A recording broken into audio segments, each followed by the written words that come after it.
Hi everybody, this is Miss Divine Stalls, your host for Thursdays here on Equally Awesome. This week's theme is Drunken Escapades.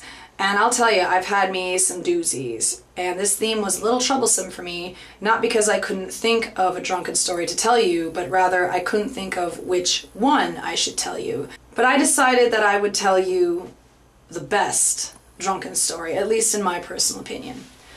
So, Halloween night, 3 years ago now, I dressed up as Ecstasy, as in the pill.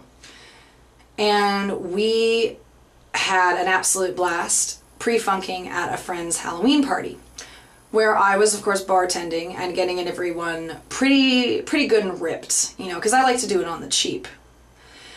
And we get back into our car and we start driving back home, and we intended to go out to the bar that I frequent here on the hill in Seattle. And I'm sitting in the back seat, ripped out of my mind on God knows how many ounces of booze, how many drinks. I lost count a long time ago. And he turns around and shakes my knee. Megan, Megan, wake up. No sooner do my eyes open than I spew like I never have before, all over the back seat of his car, all over the floor, all over myself.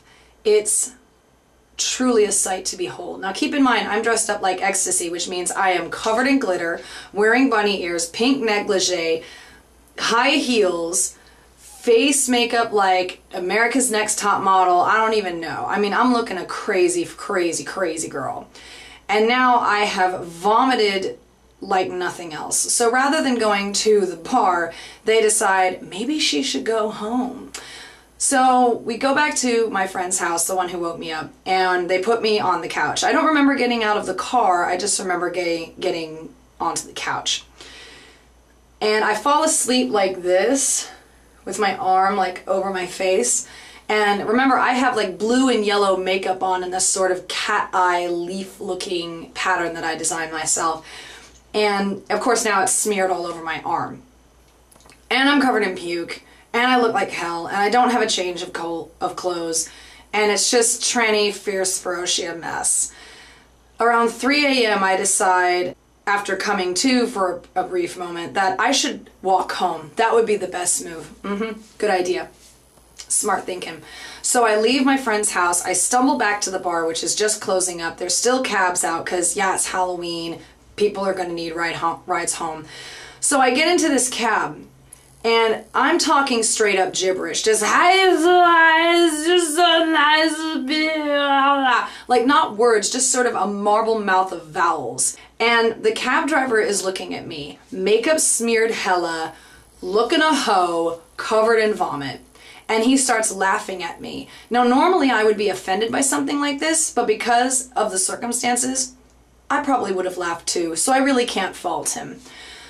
Somehow I give him directions to my house, he drives me home, and I wake up, the carnage of my costume laying at the foot of my bed, and my face just a crazy mess. My hair is a wreck, my skin is a mess, I look like hell. And I call up my friend and I say, you know, I'm sorry about having vomited in your car. Don't clean it up though, because I should clean it up. It's only the right thing to do. He calls me back later that day as I'm showering for the third time to get the nastiness off of me, and leaves a message saying that while it's sweet of me to offer, it's naive of me to think that he hasn't already taken care of the damage. Funny story, later on that car would be stolen, and I suggested that he tell the police that a defining characteristic of the automobile would be these strange stains in the back passenger seat. Just saying. Yeah, so moral of the story, don't wake up a drunk friend when you're driving because they're just going to puke all over your car. In other news, today is Matthew's birthday, and in true Miss Divine Stalls fashion, that means I must write for him a silly song.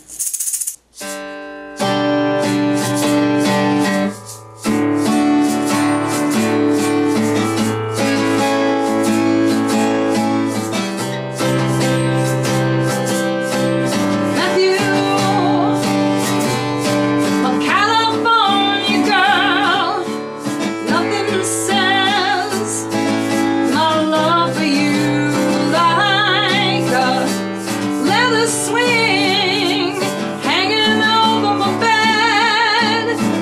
I could swing all night with you, having sex with you. Oh baby,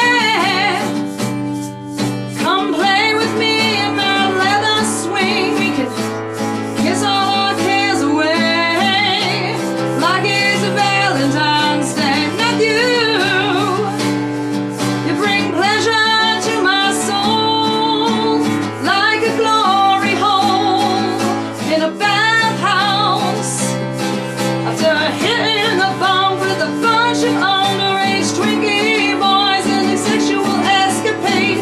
Oh Matthew, I hear you're quieting out too. Matthew,